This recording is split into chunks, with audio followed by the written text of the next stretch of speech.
Well, we do have something fresh off the Walt Ruff press. Oh, give me the Walt Ruff. Give me the Walt Ruff press. He was on the show earlier this week. Give it to me. Yes, exactly. So he at 12 o'clock today, so it's 5 minutes in, he said the Canes have placed forward Kuznetsov on unconditional waivers for the purpose of contract termination. Well, now hit the breaking news sounder, because I did not know this when the show started. Hit it. Hit the breaking news sounder. Hold on, I gotta find it. I'm reading. So there we go. So okay, there it is. He said, quote, ultimately, both sides agreed this was the best course of action for both the player and the team. General Manager Eric Tulsky said, we thank Kuznetsov for his time with the team and wish him and his family the best. So there's that. Okay, well, everything I had planned to talk about at the beginning part of this segment, scrapping a big chunk of that right now based off of that. Yeah. Just scrapping that based off of that news. We're definitely got to put this up on YouTube and all the things, Victoria, for sure, because this is a big deal. All right, so Evgeny Kuznetsov is going to be bought out or have his contract terminated, according to Walt Ruff. I believe Walt Ruff said the word termination, correct? Yep, it's in there. Contract termination. Okay, so what does that mean for the Carolina Hurricanes? Having his contract terminated, $3.9 million of his cap hit now becomes available to the team. The team was looking at roughly around $13 million, roughly $13 million of cap space before this transaction takes place. Now, here's the thing. Unconditional waivers for the purpose of a contract termination. If a team wants to randomly claim them, go ahead, knock your socks off. It's not going to happen. But now you take the 13-ish million and add 3.9 million to that. Now you're looking at close to somewhere between 16 and a half, $17 million of cap space. And this is actually the thing I was going to get into next. The Carolina Hurricanes have until this weekend, have until Saturday, to work out a deal with Jack Drury and Martin Necas, guys that are restricted free agents who elected for salary arbitration, which is within their right according to the CBA.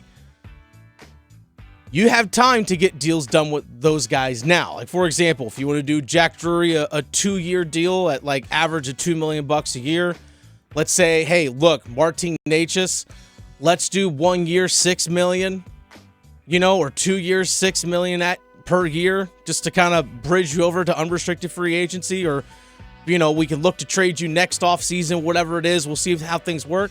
Okay, you can do that. And then if you want to lock in long-term Seth Jarvis, who's a restricted free agent, just 22 years old, you could do that now.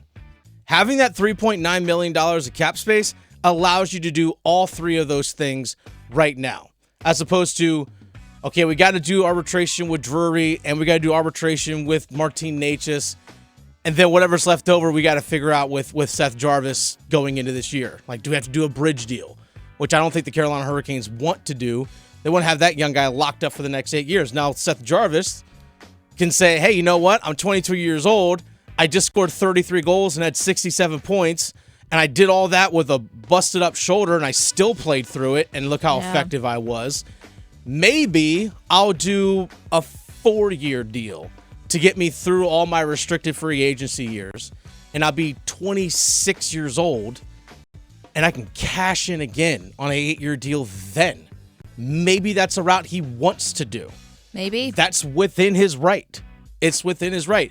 We saw a player in the LA Kings by the name of Quentin Byfield, drafted in 2020, just like Seth Jarvis was. Basically 6 months younger than Seth Jarvis. This past year for the LA Kings had 20 goals and 35 assists. Plays center. He's a bigger guy, but he plays center. 20 goals, 35 assists, 55 points. Far below what Seth Jarvis put up this year, right? He signed a 5-year extension for $6.25 million a year. Now, it's Seth Jarvis has already been better than Quentin Byfield, and Byfield's only had 1 good year. Seth Jarvis has had 3 really good years. I'd say 2 really good and 1 great year. So, Jarvis would be wait, hold on. That guy's getting paid this much, and I'm already better than him and have been doing it better than him for a long time, and I've proven it in the playoffs too. That didn't do the Carolina Hurricanes any favors in terms of a negotiating starting point. But nonetheless, $3.9 million coming off the books of Evgeny Kuznetsov contract termination is valuable for the Carolina Hurricanes. And there's also the possibility that Jesper Fast might not play this season. He's still dealing with a neck injury. Yeah, and those are tough. You don't mess with it. No, you don't want to. You don't mess with a neck injury.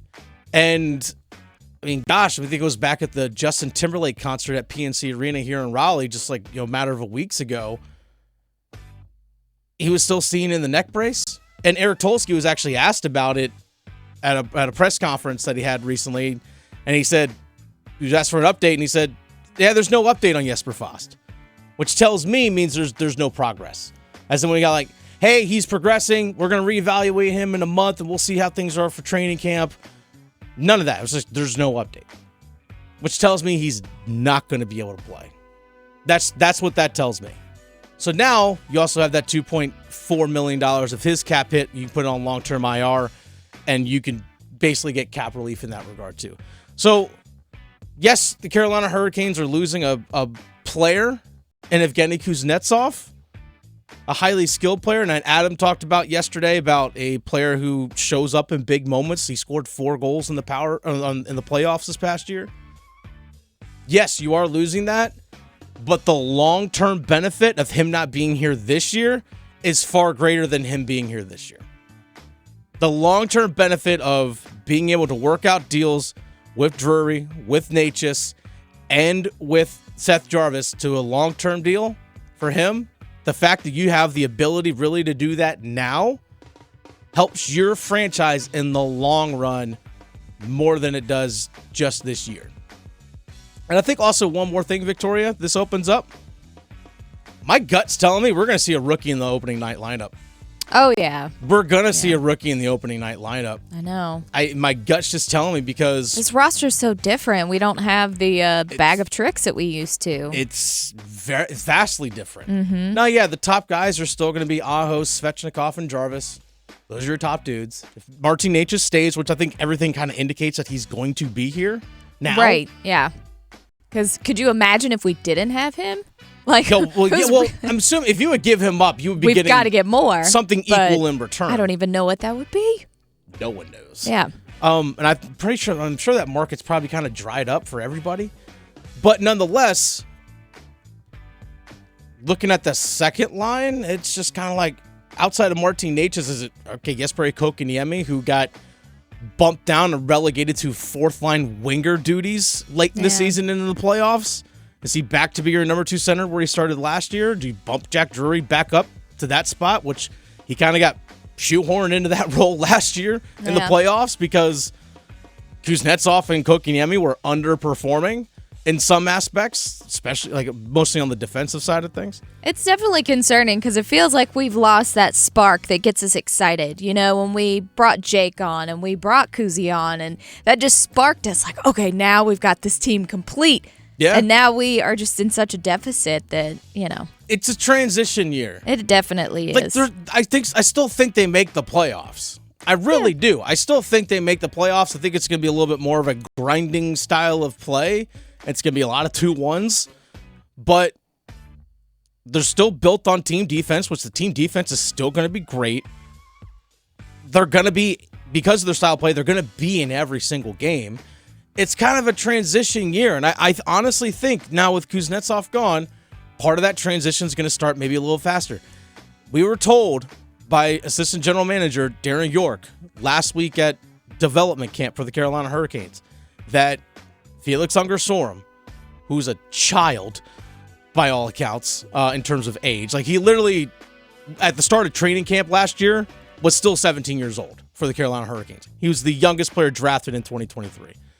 He'll turn 19 years old in September, and by all accounts, according to Darren York, he's going to play in North America this year, whether that's in AHL in Chicago with the Wolves, or he's going to be playing in the NHL level. But he's going to be here, and it would not surprise me if he's the guy.